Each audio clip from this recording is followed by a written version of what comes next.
So we're going to look at how to actually plan a safe cave dive now. And for me, it seemed a little bit strange when I first thought about the idea. When I went through training, we got very excited about reels and jumps and markers and turning at your gas limit. And then you realise that actually it's a bit like when you expect people to come back on the boat with 50 bar. Yeah. And you say, well, where was your gas plan? Well, that was my plan. I have one, yeah. So there's another aspect to that, which is, yes, we want you to turn at the correct pressure and come home. But what we'd like you to do instead is to have an idea of the cave system that you're going to attempt to dive. Yeah. What does it look like? How far are you likely to get?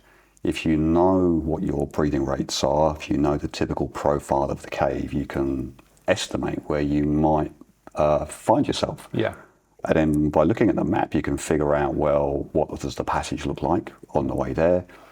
Is it got any significant changes in direction? Yeah. When am I likely to find those? Yeah.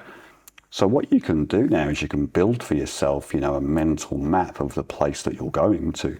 And I think that if you don't have that in your mind when you're in that cave, it's a little bit like, you're navigating without a map now. You're navigating a bit more blindly. It's strange, isn't it? I mean, I personally really enjoyed that aspect of the cave diving. I loved the planning side of it, and the fact that for me, when you made the plan and things were connecting, like you said, sharp turns, different things, and you remembered those points, you felt a sense of achievement when you were giving the debrief, later on back to the instructor.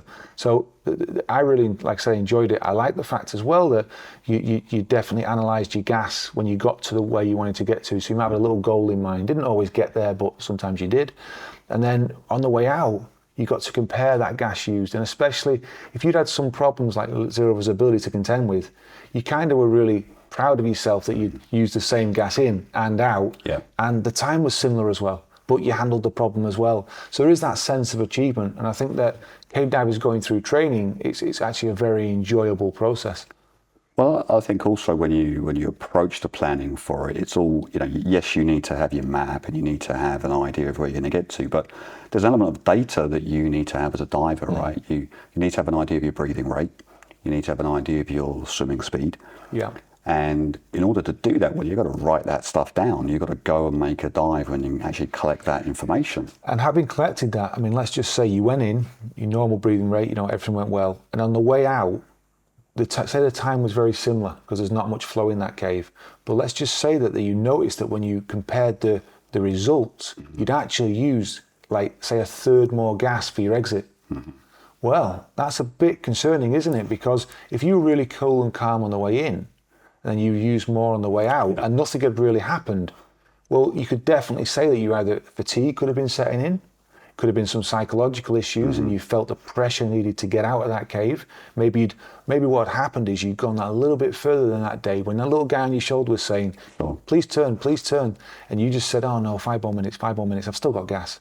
But you had a limit in your brain. And I think that's what happens to a lot of people. They get to a point and then, like you said, if they're not aware of the breathing, it's gone up a bit. But if you're not, here's the point I was getting to, if you're not checking that and recording it, you're not aware. Yeah. And that's the problem I have, actually. Not the fact it happened, the fact that there's no awareness to it. Yeah, I mean, when we cover the gas planning, we've got a few strategies about how you can track how your breathing rate is on the dive. And one of the things that I found really interesting was when you have different tasks to do, how your breathing might change during them. And we saw in some caves where it's a long way into the cave system before you find the cave line. So you're running the reel through, let's say, 80 meters of open water or cavern to get in. And you'll see that the divers generally are moving slower. They might be more task loaded. So the gas they've got left to penetrate is very different from the dives where the cave line is starting much closer to the exit. So then you're going to say, well, what's the safer cave dive to make? Because how far in are you going to get? So when you take all that together, and I think that in order to become an aware cave diver, you've got all those elements to consider. And that for me is why I enjoy the subject. Yeah, absolutely.